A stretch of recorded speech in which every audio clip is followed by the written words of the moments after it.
공평하신 하나님이라고 하는 제목으로 함께 말씀을 나누겠습니다. 여러분은 세상이 공평하다고 생각하시나요? 여러분, 우리가 자본주의 속에서 살고 있잖아요. 제가 보건대 엄밀하게 말하면 자본주의는 공평하지 못하다. 그런 생각이 듭니다. 왜냐하면 자본주의는 부의 논리로 움직이고 부로 가치 판단을 하기 때문에 그렇습니다. 대학 입시를 예로 들자면 여러분 개천에서 용나던 시절은 이제 지나갔다 이런 말 하지 않습니까? 공부만 잘해서 뭐 좋은 대학 가더라, 나중에 성공하더라 이런 시대는 이제 많이 지나간 것 같습니다. 아이들이 입시를 이렇게 준비하려고 하다 보면은 요즘에 나오는 말들 있잖아요. 엄빠 찬스, 그죠? 아빠 엄마의 그런 재력이나 뭐 이런 것을 통해서 아이들이 영향을 받기도 하고 도움을 굉장히 많이 받기도 하는 거 아니겠습니까? 부의 세습과 가난의 대물림 그런 속에서 공평하게 기회를 잡는다라고 하는 것은 정말 어려운 일이다라고 하는 것이죠. 그래서 날 때부터 금수저냐 흙수저냐라고 하는 게 우리의 인생에 지대한 영향을 끼치는 것이 사실이 아닐 수가 없습니다. 최근에 50억 퇴직금 사건만 보더라도 알 수 있지 않겠습니까? 30대의 두 청년이 있습니다. 한 청년은 30대에 퇴직을 하는데 회사에서 퇴직금으로 50억이나 줘요. 근데 다른 한 청년은 일용직이고 높은 고층 빌딩에서 창문을 닦다가 추락해서 그런 숨지는 사건이 있지 않았습니까? 여러분 이것만 보더라도 우리가 이 두 사람의 삶이 공평하다 이렇게 생각하는 사람은 아무도 없을 거라 하는 생각이 듭니다. 자, 그러면 여러분 질문을 달리 해볼게요. 그러면 여러분 하나님은 공평하시다라고 생각하십니까? 하나님은 의인이나 악인이나 똑같이 햇빛과 비를 내려주십니다. 그리고 그 사람이 가난하든 부자이든 똑같이 시간을 허락하시죠. 그리고 우리가 숨 쉴 수 있는 공기를 주시지 않습니까? 그럼에도 불구하고 사람들은요, 뭐가 그렇게 불평불만인지 하나님께 불평불만을 계속해서 그렇게 토하고 있다는 것이죠. 사람들이 가지고 있는 환경이나 외모, 능력, 욕망, 재능, 뭐 생각 이런 것들은 사실상 다 다를 수밖에 없습니다. 똑같을 수가 없잖아요. 자, 그런데 그 다름을 갖다가 사람들은 뭐라고 하냐면 바로 불평등이다라고 생각을 한다라고 하는 것입니다. 불공정하다. 하지만 정말 공정한 것이 두 가지가 있더라고요. 이거는 누구에게나 다 속하는 것이기 때문에 두 가지가 있는데 첫째는 뭐냐면 바로 시간이라는 것입니다. 우리에게 주어지는 시간, 그 시간만큼은 여러분 똑같이 하루에 24시간 주어지지 않습니까? 여러분 혹시 하루에 나는 25시간이다. 아니다, 30시간이다. 이런 분 있어요? 없잖아요. 우리는 누구나 하루에 24시간을 살아갑니다. 뿐만 아니라 누구나 죽음을 맞게 된다는 거예요. 죽지 않는 사람은 없다는 것입니다. 누구나 나 때가 되면 죽게 된다라고 하는 것입니다. 그리고 죽을 때는 내가 가지고 있는 거 못 가져갑니다. 다 놓고 가야 돼요. 빈손으로 갈 수밖에 없다는 것입니다. 이런 이야기가 있어요. 40대는 남녀 간의 성 차이가 별로 없게 되고 50대는 공부한 사람이나 안 한 사람이나 지식이 평등해지고 60대는 외모가 예쁜 사람이나 못생긴 사람이나 별 차이가 없게 되고 70대는 건강이 비슷해지고 80대는 돈 많은 사람이나 없는 사람이나 먹고 입는 것이 비슷해지고 90대는 산 사람이나 죽은 사람이나 생사가 평등하다. 뭐 다른 건 좀 오차가 있을 수 있겠지만 그런데 마지막에 죽음 앞에서는 만인이 평등하다. 이거는 분명한 사실 아니겠습니까? 그리고 죽음 이후에는 살아생전에 내가 했던 일로 인하여서 반드시 죽음 앞에서 공평한 심판이 기다리고 있다라고 하는 것이죠. 아마 많은 사람들이 이런 의문을 갖고 있을 거라는 생각이 들어요. 그게 뭐냐면 하나님은 공평하신 하나님이시라고 하면서 왜 어떤 사람은 부잣집에서 태어나서 호요식 하면서 그렇게 호강하고 살고 어떤 사람은 지지리가 없는 집에서 태어나가지고 고생고생하다 살고 그리고 어떤 사람은 몸 건강하게 태어나가지고 자기가 하고 싶은 거 다 하면서 살고 어떤 사람은 날 때부터 장애인으로 태어나서 그렇게 불편하게 힘들게 살아가느냐 아마 이런 생각들을 아마 해볼 것입니다. 현실이 이렇기 때문에 하나님이 공평하시다라고 할 수 있느냐라고 반문을 하는 겁니다. 그러면 세상 사람들은 누구나 목적이 뭐냐면 행복해지는 거예요. 여러분 행복하고 싶지 않습니까? 또 행복해지기 위해서 그렇게 노력하며 살지 않습니까? 사람들이 대체로 행복해지기 위해서 노력하는 게 무엇입니까? 공부하고 돈 많이 벌고 성공하는 거. 이걸 추구하면서 행복할 거다라고 하는 생각을 하면서 살아간단 말이죠.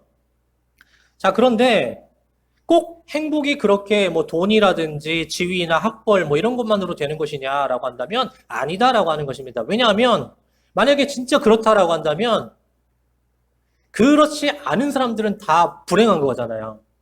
그런데 가난한 사람도 행복한 사람 봤고요. 장애인이지만 비록 장애인이지만 그럼에도 불구하고 행복해하는 사람을 본 적이 있습니다. 그렇기 때문에 무조건적으로 돈이나 어떤 세상의 지위나 아니면 학벌이나 뭐 이런 권력 같은 거 이런 것들을 거머쥐어야만 행복하다라고 하는 공식은 성립하지 않는다라고 하는 것입니다. 여러분 하나님은요 사람 차별 안 합니다. 부자라서 가난하다고 해서 차별하고 그렇지 않습니다. 사람 차별 안 하시고요.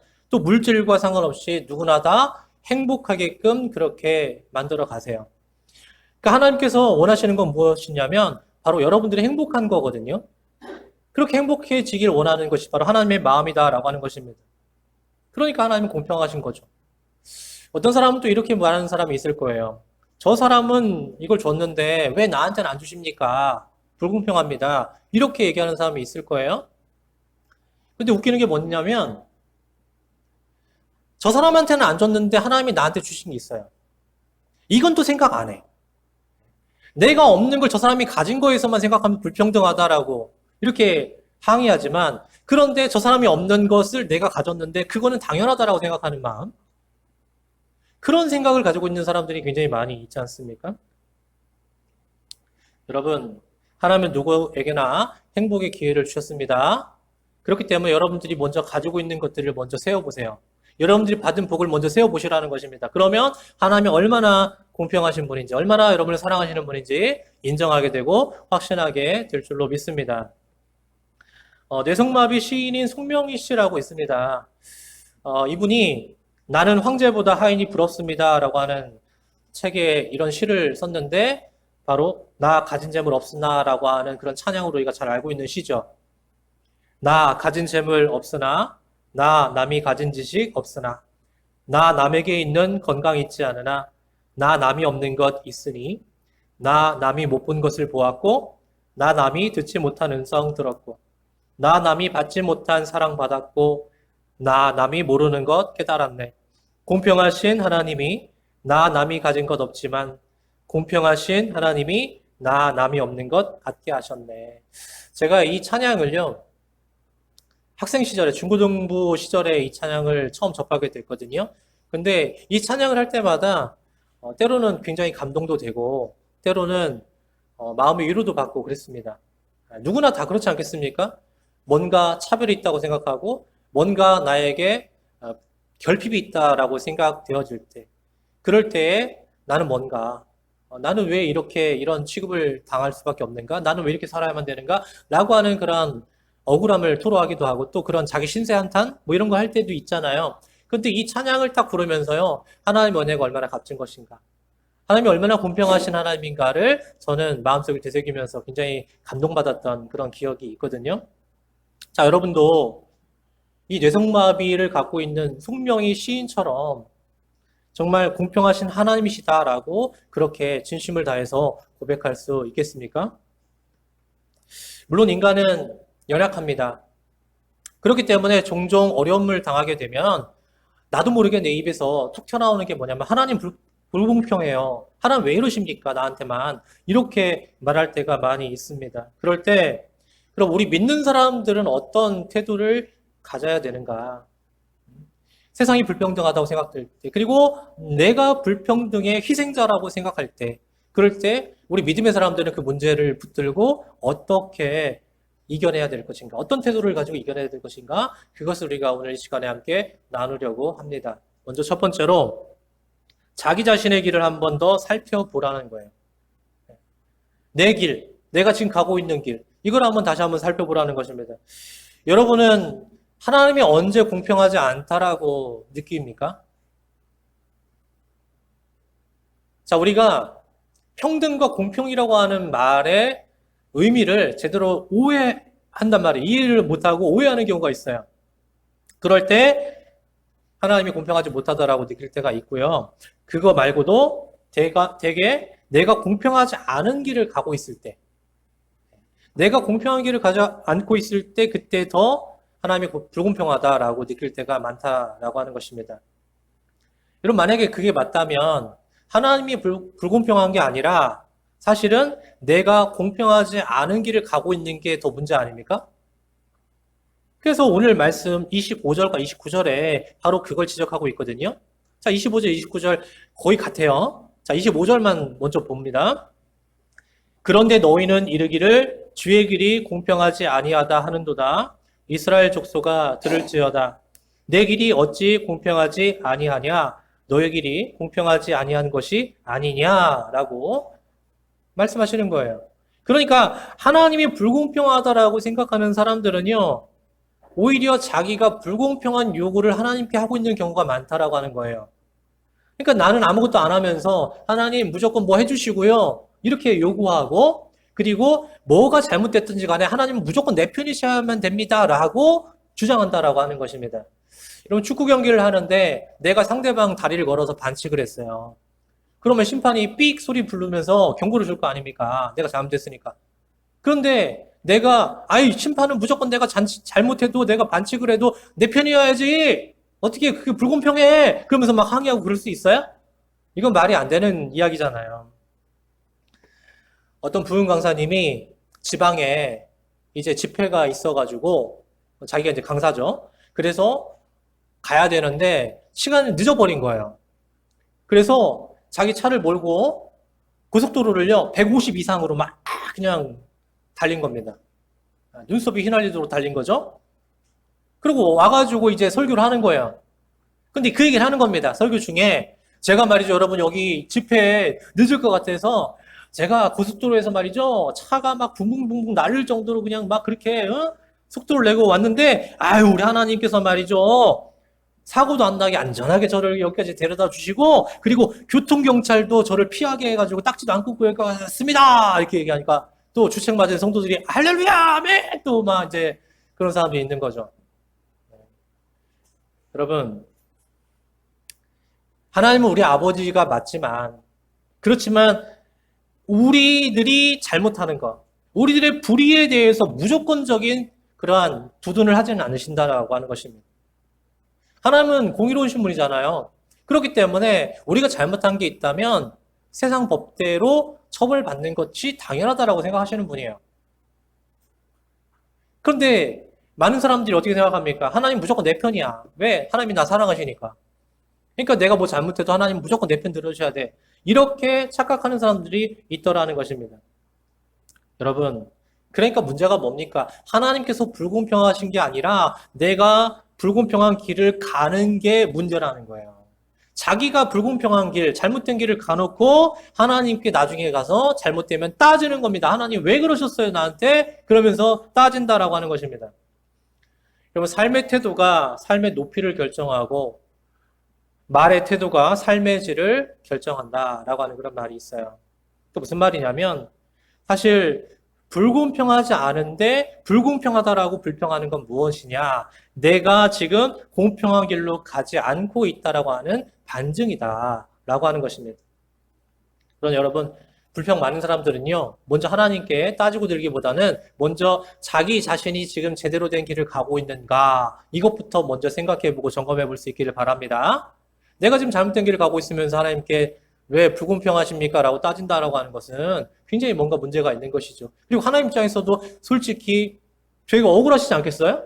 내가 뭘 잘못했다고 너 그러니? 그러시지 않겠습니까?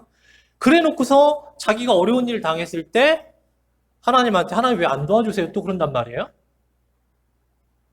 여러분, 그런 사람들은 우리가 되지 말아야 되지 않겠습니까? 여러분, 하나님은 심은 대로 거두게 하시는 공평하신 하나님이심을 꼭 믿으시길 바랍니다. 네, 그런 하나님이세요. 두 번째로 우리가 불공평하다라고 그렇게 생각했을 때 어떤 태도를 가져야 되느냐? 현실만 보고 판단하지 말아야 된다라고 하는 거예요. 현실만 보고 판단하지 마라. 때로 우리의 눈앞에 어려운 현실을 딱 직면하게 되면, 그거 보게 되면 어떻습니까? 이거 불공평한데? 라는 생각을 하게 될 때가 많아요. 그러니까 어려운 현실만 보지 마시라는 거예요. 우리가 기왕이면 좋은 걸 보는 게 낫지 않습니까? 기왕이면 긍정적인 걸 우리가 바라다 보는 게 낫지 않겠습니까? 그런데 사람들이 꼭 어떤 걸 봅니까? 꼭 안 좋은 거, 꼭 불공평한 거, 이런 것만 자꾸 찾아간단 말입니다. 그러니까 그런 것만 보이는 거죠. 여러분, 우리 눈에 보이는 현실이 지금 최종 결과가 아니에요. 여러분 눈앞에 일어난 그 일이 최종적으로 그렇게 딱 결정된 게 아니다라고 하는 것입니다. 근데 그걸 보면서 끝났어 이제. 이렇게 판단해버리는 사람들이 많이 있습니다. 사실 눈에 보이는 현실보다 눈에 보이지 않는 현실이 더 큰 게 많거든요. 더 큰 거거든요. 그렇기 때문에 우리 현실의 그런 작은 전쟁들에 실패했다고 해서 마치 모든 게 다 끝났다라고 하는 식으로 생각하지 마시고 여러분들의 인생 전체 그림에서의 큰 전쟁에서 꼭 승리할 수 있는 여러분들 되길 바랍니다. 저는 목사로서 좀 안타까울 때가 뭐냐면, 저도 마찬가지예요. 저도 목사니까 여기서 자유로울 수는 없는데 우리 성도들을 가만히 보면은 순한 양 같단 말이에요. 그러니까 그리스도인들이기 때문에 거짓말도 안 하고 또 순에 빠져갖고 늘 당하기만 하고 그리고 남들이 다 하는 그런 편법 같은 것도 하지 않아서 때로는 어려움 당할 때도 있다라고 하는 것입니다. 근데 그런 걸 보면은 좀 안타까움이 있는 거죠. 다른 사람들은 막 꾀부리면서 뭐 나쁜 짓도 해가면서 지들 이속 챙기고 그렇게 살아가는데 그 믿는 사람들이라는 이유만으로 이렇게 세상에 불이익당하면서 살아간다. 정직을 지키기 위해 살아간다. 라고 할 때. 근데 고통당하는 게 있단 말이에요. 그런 게 좀 안타깝다라고 하는 것입니다. 하지만 그런 마음도 있지만 한편으로는 그래도 저는 하나님의 공평하심을 믿는다라고 하는 것입니다. 무슨 말이냐면 손에 빠진 삶이 손해보는 삶이 아님을 하나님께서 반드시 증명해 주실 날이 온다라고 하는 것입니다. 그러니까 우리가 세상 사람들의 그런 생각이나 잣대를 봤을 때는 분명히 손해보고 호구 잡히고 멍청해 볼 수 있죠. 그러나 하나님께서 보실 때에는 정말 잘하는 것이고 그리고 반드시 하나님께서는 우리가 했던 일들에 대해서 상을 주시고 칭찬해 주시고 인정해 주시는 그런 모습이 있다라고 하는 사실입니다. 어떤 사람은 왜 다른 사람들은 표적을 많이 나타나 보이고 하는데 왜 나는 그런 거 한 번도 없어요? 이렇게 물어보시는 분들이 있습니다. 근데 저는 이렇게 말하고 싶어요. 여러분, 너무 표적 좋아하지 마세요. 표적을 너무 좋아하지 마십시오. 왜냐하면 영혼의 타락이 되는 지름길입니다. 너무 표적, 놀라운 거, 이런 것만 따라가다 보면은 결국 여러분 영혼이 타락한다라고 하는 것입니다. 또 어떤 사람이 이렇게 말하겠죠? 아유, 목사 당신은 아무런 표적도 못 일으키니까 표적을 일으키는 목사들이 부러워가지고 시샘이 나가지고 그러는 말 하는 거지? 이렇게 또 얘기하는 분이 있을 것 같아요. 근데 여러분 이거 표적을 구하면 영혼이 망한다라고 하는 이 말은 제 말이 아니라 성경에 나온 말이에요. 주님께서 하신 말씀이라는 것입니다. 주님께서 마태복음 12장 39절에서 뭐라고 하셨냐면 악하고 음란한 세대가 표적을 구하나 이렇게 말씀하셨거든요. 그러니까 여러분 선하고 그리고 믿음이 온전하게 서 있는 하나님의 백성들은 오히려 뭘 구합니까? 하나님 말씀을 더 구하죠. 그게 정상적인 거예요. 하나님 말씀을 구하죠. 그런데 믿음이 곧바로 서 있지 않은 사람들, 믿음이 연약한 사람들이 뭘 구합니까? 꼭 표적을 구하게 된다는 것입니다. 그리고 이 표적을 구하는 사람들의 속마음을 가만히 들여다볼 수 있다고 하면 이런 마음들이 있는 것 같아요. 그들이 주님께 더 마음이 가 있는 게 아니라 다른 무언가에 마음이 가 있는 게 아닌가라고 하는 생각이 들어요. 이런 표현이 좀 그렇긴 하지만 제사보다는 제밥에 더 관심이 많다라고 하는 그런 얘기죠.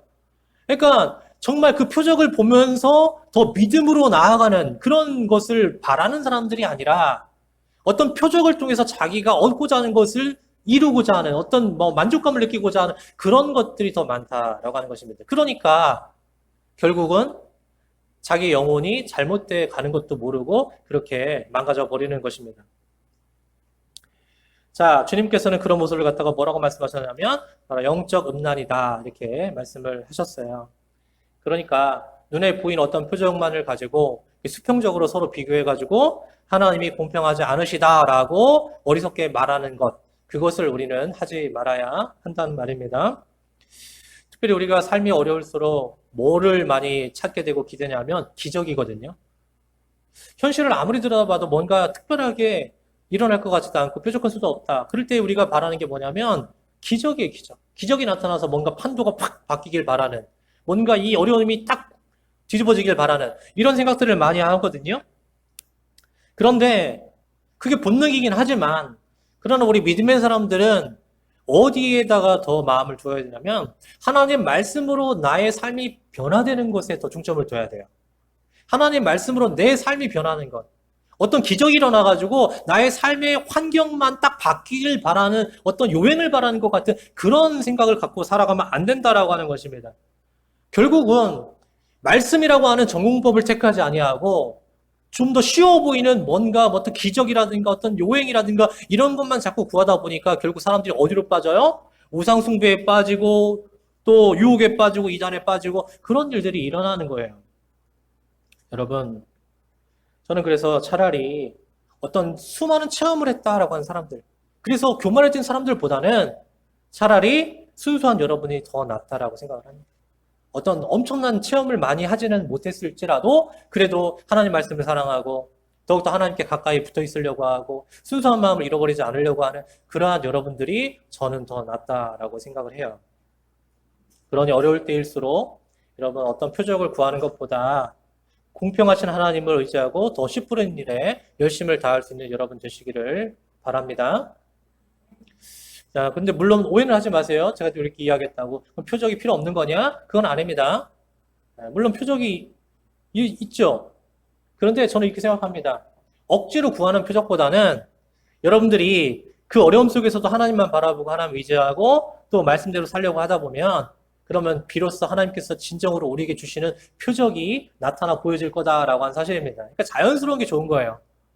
내가 할 걸 하다가 하나님께서 나에게 주시는 어떤 선물, 기프트를 내가 받아야지, 그게 아니라 억지로 그냥 아무것도 안 하면서 가서 선물 줘요, 뭐 보여줘요, 이렇게 하는 것은 하나님의 자녀로서 예의가 없는 거다라는 그 생각이 들어요.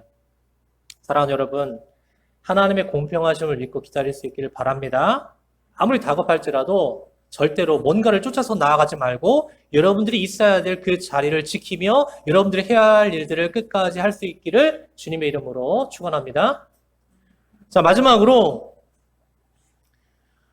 정말 내가 불공평하고 불공정한 일을 당하고 있다라고 생각될 때 우리 믿음의 사람은요, 사회의 불공평을 치유하는 길잡이가 되어야 된다라고 하는 것입니다.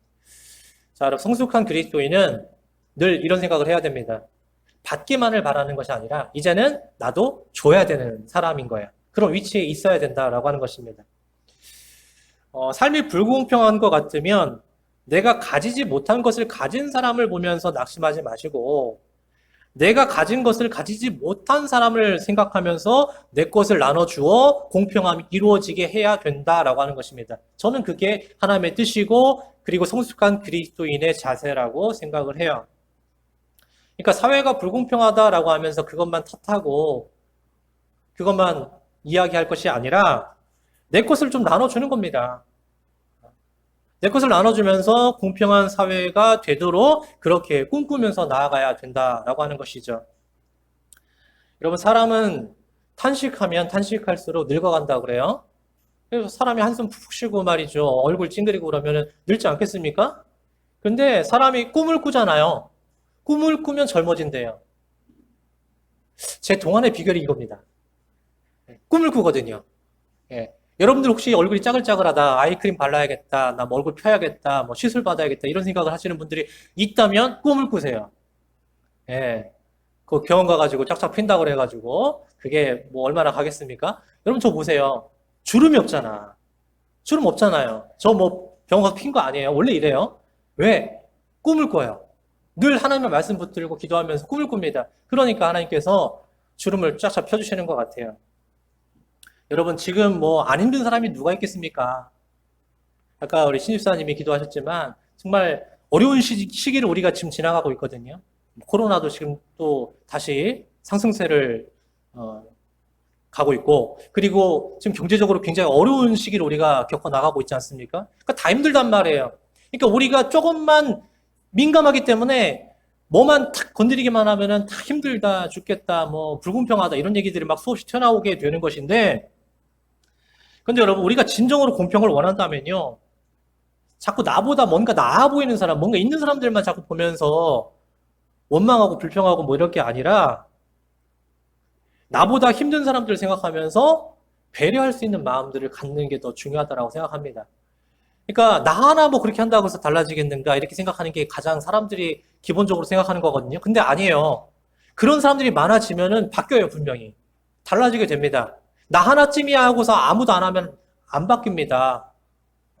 그런데 내가 하면 바뀔 거다라고 하는 희망을 가지고 하잖아요. 여러분도 솔선수범 하잖아요. 배려하고 도와주고 내 것을 나누고 그렇게 하면요, 분명히 변화되고 바뀌게 될 줄로 믿습니다. 1971년에 선포된 유엔 장애인 권리 선언에 이런 글이 있습니다. 장애인에게는 우리보다 우선적으로 배려받을 권리가 있고 우리에게는 장애인들을 우선적으로 배려할 의무가 있다. 자, 여기에서 중요한 건 뭐냐면 권리와 의무라는 말이 나와요.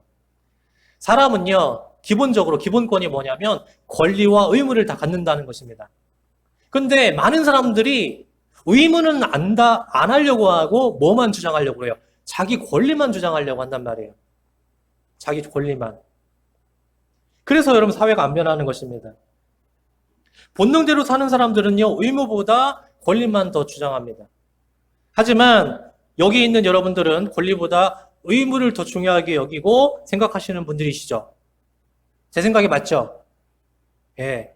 여러분 권리보다 먼저 의무를 다하는 것이 필요하다라고 하는 것입니다. 만약에 그렇게 살아가잖아요?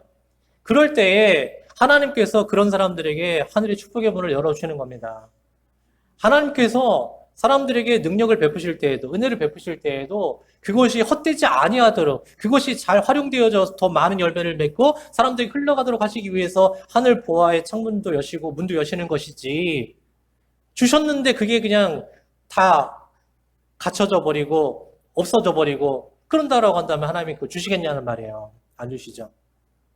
여러분, 하늘의 귀한 만나도, 하늘에서 내린 귀한 만나도 필요 이상으로 거두면 결국은 그것이 벌레가 생기고 썩고 냄새난다고 했습니다. 나에게 필요한 만큼만 필요한 거예요. 그 나머지 것들은 어떻게 하는 게 좋을까요? 나누는 것입니다. 필요한 사람들에게 돌려주는 것입니다. 그게 하나님 사람들이 살아가야 될 이 땅에서의 삶의 원칙이고 원리인 것입니다. 그래서 우리가 나눔과 섬김을 통해서 공평사회를 이루어가야 된다라고 하는 거예요. 무조건 난 아무것도 안 하면서 불공평해요라고 하면서 원망하고 불평할 것이 아니라 내가 해야 될 것들, 나의 의무를 다하면서 내 주장도 해야 되는 거 아니겠습니까? 그래서 여러분 우리가 힘써야 될 것이 뭐냐면 조금 생활이 어렵다고 해가지고 하나님의 공평을 의심하고 불평할 게 아니라 우리 공평사회를 꿈꾸면서 최선을 다해서 어려운 사람들을 먼저 도와주시는 것, 이것이 필요한 것입니다. 그래서 내 삶의 분수대로 사는 거예요. 분수에 넘치게 살지 마세요. 분수에 맞게 살아요. 하지만 선교와 구제를 위해서는 여러분 분수에 좀 넘치게 한번 해보시지 않겠습니까? 여러분 삶에 있어서는 분수에 넘치게 살지 마시고 선교와 구제에 있어서는 조금 더 쓰라는 거예요. 그럼 세상이 바뀌어요. 여러분들이 원하는 공평한 세상 됩니다. 하나님은 이 땅 모든 사람들을 위해서 먹을 걸 다 제공해 주셨어요. 사실은요, 이 땅에 있는 사람들이 다 먹고도 남을 만큼 충분한 양식을 우리에게 주셨단 말이에요. 자, 그럼 현실이 왜 이러냐? 누구는 먹다가 남아서 그냥 음식물 쓰레기로 반 이상을 다 버리는 사람이 있는가 하면, 누구는 아예 음식 구경도 못하면서 빼빼 말라가다가 죽어가는 그런 사람들도 있는 이 비참한 현실이 그럼 왜 일어나느냐라고 하는 것이죠. 자, 어떤 사람은 더 많이 갖고, 어떤 사람은 덜 갖고, 어떤 사람은 아예 못 가져요. 그 현실이에요. 매일 2만 5천 명의 아이가 병원에 가지도 못하고 또 병명도 모른 채 그렇게 죽어간다고 합니다. 매년 100만 명의 아이가 말라리아로 목숨을 잃고요. 전 세계 인구 중 절반이 $2 미만으로 하루를 연명한다고 합니다. 7초당 한 명씩 5살 이하의 아이가 먹을 게 없어서 죽고요. 전 세계 40% 국가의 국민들은 아직도 깨끗한 물을 마시지 못한다고 합니다. 그리고 어린이 1억 명은 기초 교육도 받지 못하고 그렇게 자라간다 합니다. 자, 여러분, 이걸 생각해 보면 참 불공평하다. 세상에 왜 이러지? 이런 생각이 들지 않습니까? 미국 감리교 목사인 아담 해밀턴이 이런 말을 했어요. 하나님은 주실 책임이 있으신 분이시다. 그리고 사람은 그것을 나눌 책임이 있다. 여기에 답이 있다고 생각합니다. 하나님은 우리 모두가 다 먹고 누리고 쓸 수 있는 모든 걸 다 주셨어요. 공평하신 하나님이세요. 그런데 그걸 받은 사람들이 책임을 다하지 않는 거예요. 그걸 가지고 나눠야 되는데 나누지 않고 있는 거예요. 더 많이 가지기 위해서 쌓아두고 다른 사람이 어렵고 힘든 것을 알면서도 그 사람을 도와주지 않는 거예요. 그러니까 이 세상의 불합리와 불공평함이 이렇게 나타나 보여지고 있는 거 아니겠습니까? 여러분, 그렇다라고 한다면 세상의 불공평을 공평으로 바꿀 책임은 누구에게 있느냐? 바로 우리에게 있다라고 하는 것이죠. 인간에게 있는 것입니다.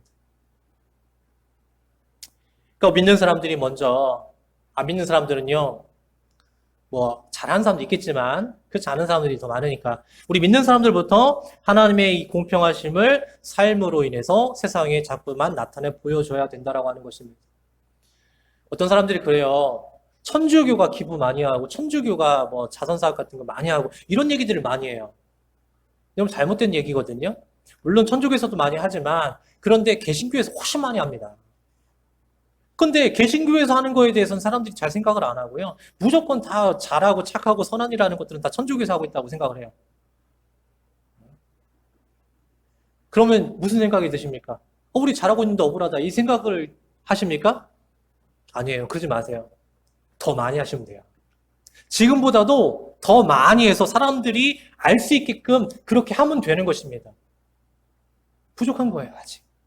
더 많이 해서 사람들에게 우리가 삶으로 인하여서 하나님께서 공평하신 분이다라고 하는 사실을 자꾸만 더 보여주고 알려주고 나타내 보여주면 돼요. 그래서 사람들이 보고 깨닫고 인정하게끔 하면 되지 않겠습니까? 그게 우리의 사명이고 우리의 목적이다라고 하는 것입니다. 여러분, 우리가 하나님께 무한한 사랑 받았잖아요. 무한한 은혜를 받았잖아요. 무한정으로 계속해서 우리가 공급받고 있는데 우리가 인색해서 이 정도면 되지 않을까 하고 요만큼만 내놓고 그 다음은 다 자기 걸로 돌리고 이렇게 살아가면 안 되잖아요. 받은 사랑을 골고루 돌려주고 모두가 누리고 하나님 사랑 안에서 하나가 될 수 있도록 해야 되는 게 우리 믿음의 사람들이 해야 될 실천 아니겠습니까? 사랑하는 여러분, 하나님의 공의와 공평과 정직 안에 모든 선한 길이 있습니다. 레위기 11장 45절에서 하나님께서 그러셨죠. 내가 거룩하니 너희도 거룩할지니라. 1.1획도 뭐 좀 1%라도 흠이 있어서는 안 된다. 그런 얘기 하시는 게 아니에요. 우리가 마땅히 해야 될 그리스도인으로서의 의무를 다하라는 거예요. 그런 모습을 통하여서 세상 사람들에게 보여주라는 거예요. 하나님이 거룩하신 분이시다. 하나님이 공평하신 분이시다. 하나님은 사랑의 하나님이시오. 하나님은 은혜의 하나님이시다라고 하는 사실을 우리가 삶으로 보여주라고 하는 사실입니다. 그러면 어떻게 되겠습니까? 우리부터가 먼저 하나님 불공평해라는 그런 부정적인 생각을 지워야 되겠죠. 하나님은 공평하신 분이시다. 하나님 참 사랑이 무한정하신 분이시다. 그 은혜를 우리 보고 나누라고 나한테 책임져 주셨으니까 내가 이것을 이제 나누면서 함께하면서 살아가야 되겠다라고 하는 그런 마음의 결단이 우리에게 필요하지 않겠습니까? 여러분, 하나님께서 우리에게 주시는 지혜를 따라서 공의롭고 공평하고 정직하게 살아가서 하나님께 영광 올려드리고 늘 공평하신 하나님을 찬양하며 살아갈 수 있는 여러분들이 다 되시기를 주의 이름으로 간절히 축원합니다.